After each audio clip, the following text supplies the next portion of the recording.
And we have returned. We will continue with book 2 in the Mrs. Nelson's collection, and Mrs. Nelson is back, again by Harry Allard and James Marshall. One Friday, Mrs. Nelson told her class that she was going to have her tonsils out. "I'll be away next week," she said, "and I expect you to behave." "Yes, Miss Nelson," said the class in 207.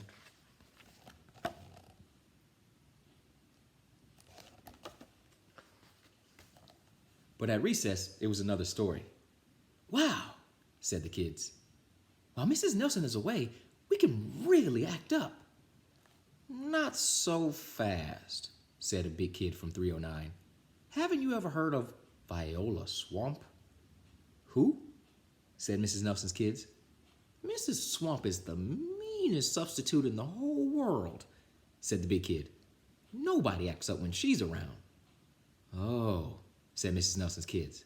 "She's a real witch," said the big kid. "Oh," said Mrs. Nelson's kids. "I'll just bet you get the swamp," said the big kid.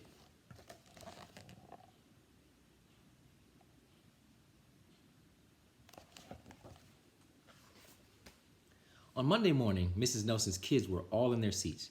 They were very nervous. Some of them had not slept well all weekend. "If we get the swamp, I'll just die," said one kid. They heard footsteps in the hall. Slowly, the knob turned, and the door opened.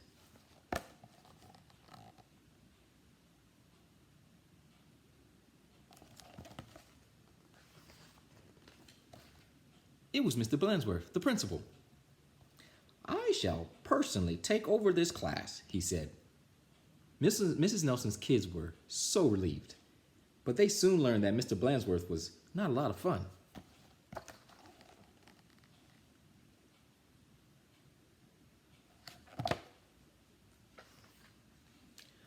All morning, Mr. Blansworth tried to amuse the class with his corny card tricks. "Oh, brother," said the class. That afternoon, Mr. Blansworth showed the class his favorite shadow pictures. "This is kid stuff," said the class. The next day, Mr. Blansworth demonstrated his favorite bird calls. They were not a success. And for 2 days, Mr. Blansworth showed slides of his goldfish, Lucille. Mrs. Nelson's kids had never been so bored.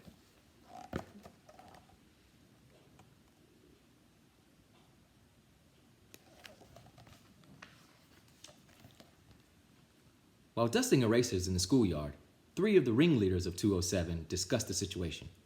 "Something will have to be done," they said. "We must get rid of Blansworth." And they hatched a plot. After school, they painted and sewed and borrowed some old clothes. And they practiced some very difficult stunt work in the backyard.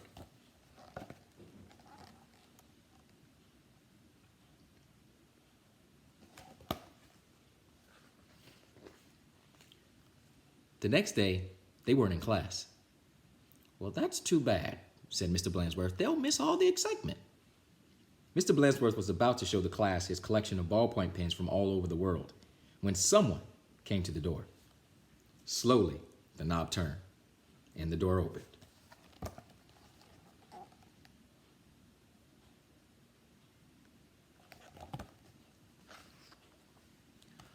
"Oh, look," said the class. "Miss Nelson is back." And a tall and lumpy Miss Nelson tottered into the room. Mr. Blansworth was surprised. "Well, you're back early than we expected," he said. The tall and lumpy Miss Nelson didn't speak. Said the kids.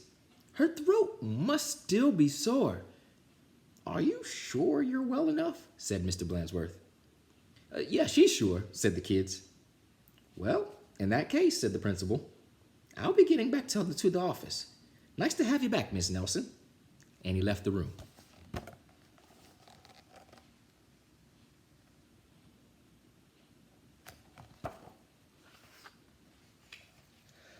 "Hot dog," cried the class. "We got rid of Blansworth.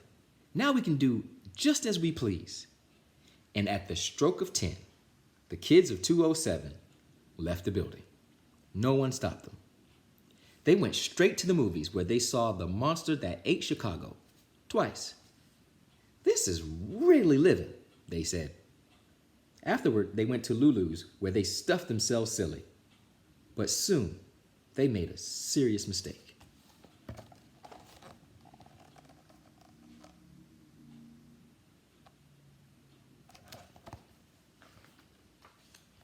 Heading back to school, they passed Miss Nelson's house. Miss Nelson couldn't believe her eyes. Those are my kids, she said in a scratchy voice. What are they doing out of school? And who is that with them? Mrs. Nelson telephoned Mr. Blansworth to see what was going on.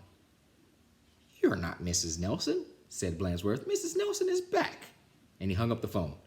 You can't fool me, he said. Said Mrs. Nelson. Something will have to be done. And she went to her closet.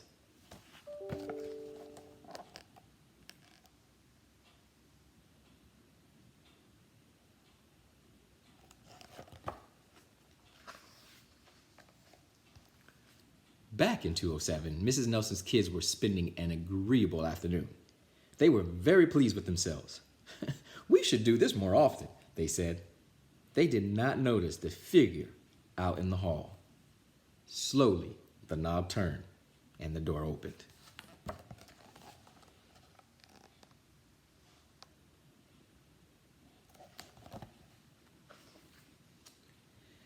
My name is Viola Swamp, said the lady in a scratchy voice. Yikes, cried the kids. The swamp. That's right, said Mrs. Swamp, and I'm here to whip this class into shape. Get back to those desks on the double. The class did as they were told. The big kid from 309 was certainly right. Miss Swamp was a real witch.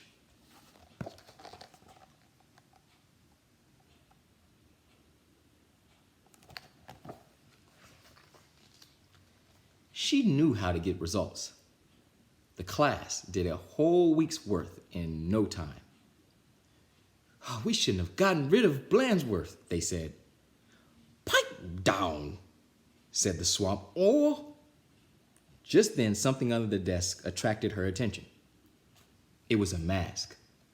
Aha, said Mrs. Swamp. So that's your little game.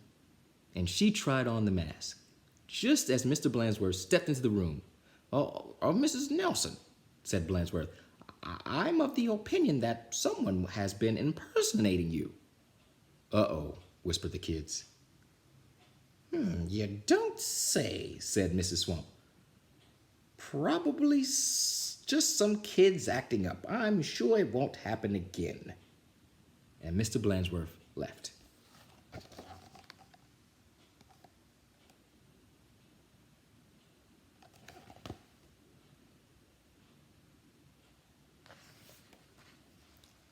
And it won't, will it? Said Mrs. Swamp to the class. Because the swamp will be watching. A minute later, Mrs. Nelson appeared.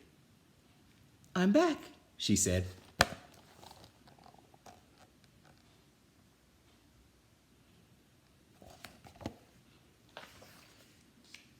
Hot dog, cried the kids. Are we glad to see you? Didn't you have fun with Mr. Blansworth? Asked Miss Nelson. Said the kids. They decided not to mention Miss Viola Swamp, but they wondered why Miss Nelson hadn't seen her in the hall.